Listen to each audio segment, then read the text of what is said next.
alhamdulillah rabbil alamin minen jetta avant tout président de la république kam gartirɗo journée nationale de l'élevage par ce yahino ha sikka artata Allah waɗi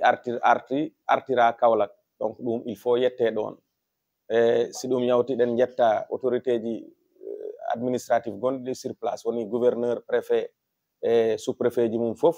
et chef de service aji régional heenoɓe gaynaka région o eɗen ɓe jetta eɗen ɓe calnina eɗen jetta encore o collectif mo gandanɗa hande minen ɗo ndendi ɗo ɓe mo jiiɗa ɗo fof gorko mum e debbo mum ko fedde heynori yimɓe goni caggal mum kenini ɗum minen fof min jooɗi ɗo nde en wurti min mbaɗi fedde wotere fof min keni mawɗo kaaliɗo kamne yekkiti jungo mum o wi min betti oni minen sukaɓe woni mawɓe woni rewɓe donc ɓe wonɓe ɗo hande ko jaranteɓe te koye symbole e nder Sénégal hande par ce que fedde journée waɗa pelle ndenduɗe gaynaka kaɓani poɗodirani kirotirani ɗum hande ɗen mbawi ɗum koyen goo nder Kaolack donc ɗen ñaago yo in law e région ngaji goɗɗi e innovation goɗɗo o woni journée nationale en tant que organisation waɗi ko balɗe tati par rapport e journée ji goɗɗi ɗi hikka foire o waɗi encore course hippique waɗi ñande aljuma en même temps jemma aljuma o waɗi veillé culturel ganduɗa nalankoɓe men jalti beltini aduna e en même temps cosaan waɗama cosaan fulɓe cosaan gaynaka ɗum fof waɗama ñande aljuma o e réunion de débat ji télévision ɗi gandanɗa hoorema débat scientifique kalaɗi affaire gaynaka affaire ngalu nayyi donc ɗum fof koyen innovation mo gandanɗa hoorema ɗen mbawi ko hikka mo fuɗɗa sin yawtina encore course hippique woni ɗumanen pucci ɗi ɗum ne in waɗi gartam par ce que nde in yawti en dañi projet mo gandanɗa hoorema hande ceeɗe ɗe fof ɗe mbawi wat insémination ɗumanen insémination génétique pour pucci ɗi daña comme 100% pure anglaise walla 3/4 ɗande ɗum noon koyen gartam mo gandanɗa hoorema ko journée o addorimo ɗen hen jetta Allah no fewi ɗen jetta aynaɓeɓe ɗen jetta waɗɓe déplacé ha journée o moƴƴiri ni ngari ɗen hen jetta laamu e walluɓe ɓen ɓe ha affaire o yooɗi woni ɓeɓe koddiɗen walluɓe ɓe woni comme le maire président Serigne Mboup waɗi ballal mawgal Modou Ndiaye Rama waɗi ballal mawgal le DG du COUD woni Ndene Mbodj waɗi ballal l'honorable député Roqi Mbodj wonne jungo mum ari hen meɗen jetta noon no fewi woni ballo men mawɗo woni Harouna Moussa Dia Harouna Moussa nde yimɓe guite mumen gojji ko kamɓe kucciti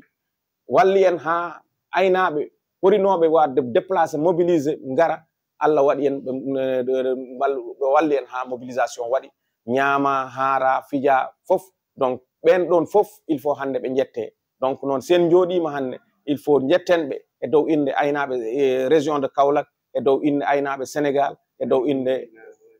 eyyi e Guinguinéo-naɓe Nioro-naɓe ɓen fof pelle ɗe ɓe mbaɗi ɗumanin département ji ɗi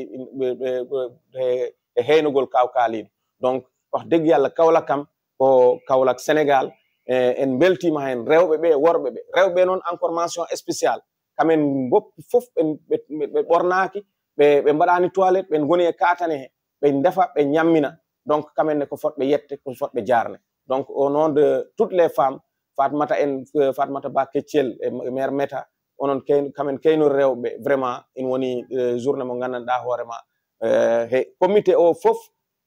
ko ballal manggal e darde mawde ɓe dari hen hande kala mo jiiɗa ɗo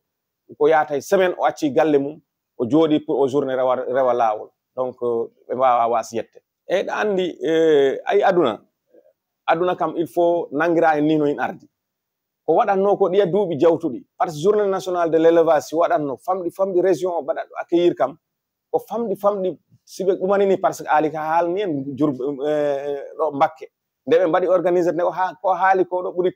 temedere million e ko 50 koɓe mbeeɗa ko e nayi noon jiida donc enen ɗum ko jamanu in hawrunno enen ne wat jamanu mbo kawri ɗon état waɗi ko mbawɗen rek yettude ɓe hen ko famɗi koyin waɗi ko waɗa ko ɗon fof haɗani journée men enen rewi lawol paari yimɓe ñaami ñamde heddima ndiyam heddima cakkude heddima fof heddima ha yimɓe ha liggotonoɓe ɗon won tampannoɓe e ndefu e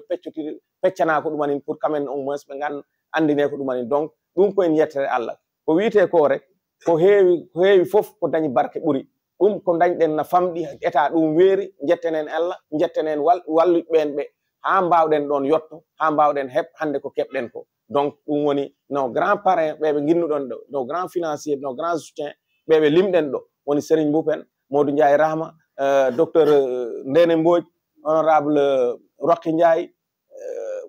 ɓen ɗon he aynaɓe men ɓe gandanɗa hoore ma guitti nayele mumen gaye mumen gokkiri he waɗɓe du'aji mumen et surtout le président Harouna Dia on kam ko leñol ngol gulali leñol ngol taki ɗum immo donc ɓen fof ɓe jette donc caggal ɗum dal alhamdulillah ko witen rek ko hunde famɗi fof yo dañ barke te journée men o dañi barke